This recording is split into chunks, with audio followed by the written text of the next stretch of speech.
तो दोस्तों देखते ही देखते अब तमिलनाडु प्रीमियर लीग आखिरी चरण पर आ चुका है। प्लेऑफ्स के मुकाबले कल से शुरू हो रहे हैं। पहला मैच क्वालिफायर 1 खेला जाएगा टॉप 2 टीम्स के बीच, चेपक सुपर गिलीज बनाम आई ड्रीम तिरुपुर तमिजांस। अब दोनों ही टीम्स का ये जो सीजन है बेहद शानदार रहा। चेपक सुपर गिलीज जो कि अभी तक अनडिफीटेड रहे, 7 मैचेस खेले, सभी मुकाबलों में जीत दर्ज करी, 14 पॉइंट के साथ टॉप पर रहे। दूसरे पोजीशन पर थे आई ड्रीम तिरुपुर तमिजांस, जिन्होंने 7 में से 5 मुकाबले जीते। 2 जो मैच वो हारे थे उसमें से एक मुकाबला चेपक सुपर गिलीज के खिलाफ और एक मैच सलेम स्पार्टन्स के अगेंस्ट वो हारे थे। तो अब ये जो अपकमिंग कॉन्टेस्ट है क्वालिफायर 1, जहां पर सीधे फाइनल की टिकट मिलेगी, किस टीम का यहां पर पलड़ा भारी रहेगा।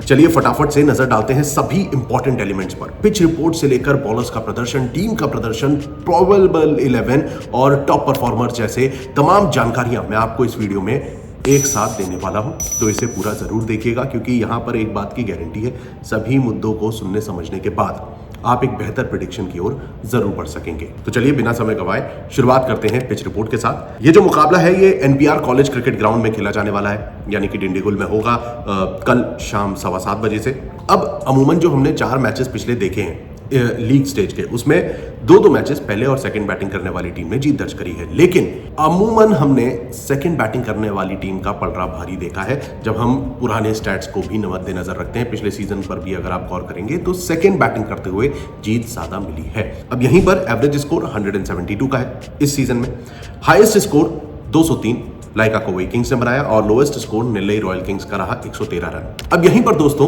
अगर हम स्कोरिंग पैटर्न की बात करें तो जो 4 मैचेस हुए उसमें से आप देख सकते हैं 2 बार स्कोर हाई स्कोरिंग की तरफ रहा, जहां 200 पार भी स्कोर गया, 180 प्लस था।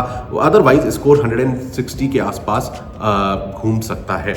अब यहीं पर दोनों मैचेस मतलब आई ड्रीम तिरुपुर तमिजांस और चेपक सुपर गिलीज दोनों ही एक मैच यहां पर खेल चुकी हैं, तो उनके लिहाज से ये जो टीम परफॉर्मेंस है वो कैसी रही। चेपक सुपर गिलीज ने 1 मैच खेला और जीते थे वो मुकाबला, all thanks to Vijay Shankar जो कि 28 रन बनाते हैं 17 गेंदों में एंड देन 3 विकेट भी लेते हैं। सक्सेसफुल बॉलर और बैटर के तौर पर ये रहे थे। वहीं इनके ऑपोजिशन में आई ड्रीम तिरुपुर तमिजांस की जब हम बात करते हैं तो यहां पर एक मुकाबला ये खेले, इन्होंने भी जीत दर्ज करी थी। बल्लेबाज के तौर पर साई किशोर ने 55 रन बनाए थे 34 गेंदों में और सक्सेसफुल बॉलर रहे थे टी नटराजन, जिनके खाते में 3 विकेट आए थे। तो ये थे कुछ छोटे से स्टैट्स टीम के लिहाज से। अब ओवरऑल बॉलर्स के प्रदर्शन की बात करते हैं। अब ये जो 4 मैचेस टोटल इस सीजन के यहां पर हुए हैं, 52 विकेट चटकाए गए, 34 विकेट पेसर्स ने और 18 विकेट स्पिनर्स की झोली में गिरे हैं। ये है अब पूरा लेखा जोखा पिच रिपोर्ट का।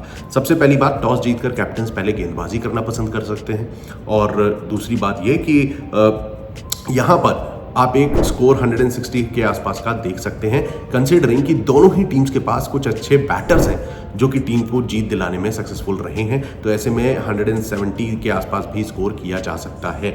अब यहीं पर दोस्तों अगर हम बात करें दोनों टीम्स की, तो सबसे बड़ी बात यह आ जाती है कि चेपक सुपर गिलीज और तमिजांस के बीच टोटल 5 मैचेस हुए, जिनमें से 4 मुकाबले चेपक सुपर गिलीज ने जीते हैं। अभी तक एक भी मैच आई ड्रीम तिरुपुर तमिजांस इस टीम के खिलाफ नहीं जीत पाई है, और ये एक बड़ा साइकोलॉजिकल प्रेशर क्रिएट कर सकता है आई ड्रीम तिरुपुर तमिजांस पर, जो कि ऑलरेडी इस सीजन भी मात खा चुके हैं।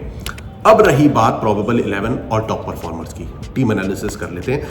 चेपक सुपर गिलीज प्रोबेबल 11 क्या हो सकती है? के आशिक, मोकित हरिहरन, बाबा अपरजीत, विजय शंकर, ये टॉप ऑर्डर का आपको लाइनअप दिखाई देता है, जहां पर मिडिल ऑर्डर में एन जगदीशन, स्वप्निल सिंह जैसे खिलाड़ी आ जाते हैं। दिनेश राज भी टीम में मौजूद है। गेंदबाजी के लिहाज से जे प्रेम कुमार, अभिषेक तंवर, रोहित सुतर और एम सिलम बारासम, ये बेस्ट 11 है। यहां पर जो इंपैक्ट प्लेयर के तौर पर भी 1-2 प्लेयर चेंज हो सकते हैं, लेकिन ये 11 हमने थ्रू आउट द टूर्नामेंट देखी है। जहां पर टॉप ऑर्डर में जैसा मैंने आपको बताया, बाबा अपरजीत मिलते हैं, जिन्होंने 7 मैचेस में 315 रन बनाए हैं, टीम के लीडिंग रन स्कोरर हैं एंड ओवरऑल टीएनपीएल के सेकंड लीडिंग रन स्कोरर हैं। अब यहीं पर दोस्तों 155 का स्ट्राइक रेट भी है इनका। सपोर्ट इन्हें टॉप ऑर्डर में मिलता है के आशिक की ओर से, जो कि 186 रन जोड़ चुके हैं 7 मैचेस में, छोटी छोटी कैमियो पारी खेली है, 138 का स्ट्राइक रेट है। वहीं तीसरे बल्लेबाज या फिर कहे ऑलराउंडर के तौर पर विजय शंकर टीम में मौजूद है। दोस्तों 7 मैचेस में 159 का स्ट्राइक रेट है, 237 रन हैं और 8 विकेट। ये एक ऐसे खिलाड़ी बन सकते हैं, अगर यहां से टीम जीतती है तो विजय शंकर का एक एक्स फैक्टर हमें देखने को मिल सकता है। रही बात गेंदबाजी की, तो जैसा मैंने आपको बताया, जे प्रेम कुमार, विजय शंकर तो 8 विकेट ले ही चुके हैं। प्रेम कुमार के हाथ 9 विकेट लगे हैं, 7.5 की इकॉनमी है। अभिषेक तंवर 13 विकेट चटका चुके हैं, टीम के लीडिंग विकेट टेकर हैं 8.3 की इकॉनमी के साथ। वहीं एम सिलम बारासम 8 विकेट चटका चुके हैं 5.6 की इकॉनमी से। तो यहां पर दोस्तों जैसा मैंने आपको बताया, टॉप ऑर्डर अच्छा है, मिडिल ऑर्डर में आपको विजय शंकर जैसे खिलाड़ी मिलता है, बाबा अपरिजीत जैसा कप्तान है, एंड देन गेंदबाजी के तौर पर भी टीम के पास डिसेंट अमाउंट ऑफ बॉलर्स हैं जो कि अच्छी गेंदबाजी कर रहे हैं, कंसिस्टेंट रहे हैं थ्रू आउट द टूर्नामेंट। अब आते हैं इनके ओपोनेंट आई ड्रीम तिरुपुर सामिदांस पर, second best team in this tournament. Well, team के पास टॉप ऑर्डर में 2 धाकड़ बल्लेबाज हैं, जिसमें से तुषार रहेजा और अमित सात्विक दोनों ही अच्छी बल्लेबाजी कर रहे हैं। तुषार रहेजा टीएनपीएल के हाईएस्ट रन स्कोरर भी हैं, 383 रन, मतलब बाबा अपरिजीत से ऊपर सिर्फ तुषार रहेजा हैं जो कि इन्हीं की ऑपोजिशन टीम पे है। 187 का स्ट्राइक रेट है।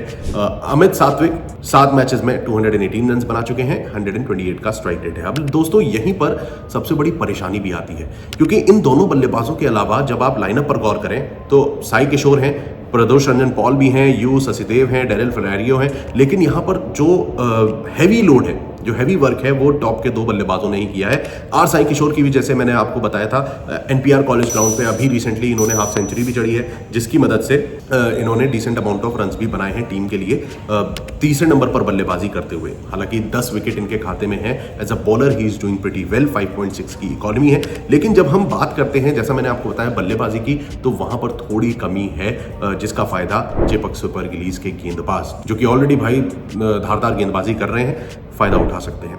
रही बात इनके बॉलिंग अटैक की, तो जैसा मैंने आपको बताया, साई किशोर के साथ साथ यहाँ पे आर सिलंबरसम है, टी नटराजन है और इसाकू मोटू है जो कि डिसेंट बॉलिंग कर रहे हैं, जिसमें से टी नटराजन भाई 9 विकेट ले चुके हैं, 6.2 की इकॉनमी है, और इसाकी मोटू ने 6 मैचेस में 9 विकेट लिए हैं, 7.7 की इकॉनमी के साथ। तो बॉलिंग अटैक डिसेंट है आई ड्रीम तिरुपुर तामिजांस का, जो कि मेन फोकस करेगा चेपक सुपर गिलीज के बल्लेबाजों पर। यहाँ पर जो स्ट्रेंथ है तामिजांस की, उनके 2 टॉप के बैटर्स और ये 2-3 गेंदबाज, इन्हीं पर ही टीम अभी तक सरवाइव करती नजर आई है, जिसका फायदा already CSG Chepauk super Gillies league stage के दौरान उठा चुकी है। तो जब हम दोनों टीम्स को अब आमने सामने रखते हैं, तो कहीं ना कहीं यार देखो, पड़ रहा तो सीएसजी का भारी है, फेवरेट्स नजर आती है चेपक सुपर गिलीज, लेकिन जब हम मैदान की बात करते हैं तो थोड़ा सा स्लाइटली एज सेकेंड बैटिंग करने वाली टीम को मिल सकता है, क्योंकि दोनों ही टीम्स ऑलमोस्ट अच्छे मुकाबले खेल चुकी हैं, बेस्ट हैं इस सीजन की। तो यहां पर सेकंड बैटिंग करने वाली टीम को थोड़ा सा और एडवांटेज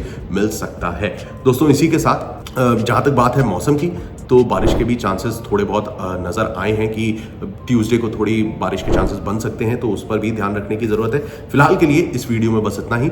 जल्द हाजिर होऊंगा क्रिकेट की और तमाम अपडेट्स के साथ। दोस्तों इंडिया और इंग्लैंड का सेकंड टेस्ट शुरू होने वाला है 2 जुलाई से, तो उसकी भी अपडेट्स मैं आप तक पहुंचाता रहूंगा। So stay tuned and keep watching cricket line Guru.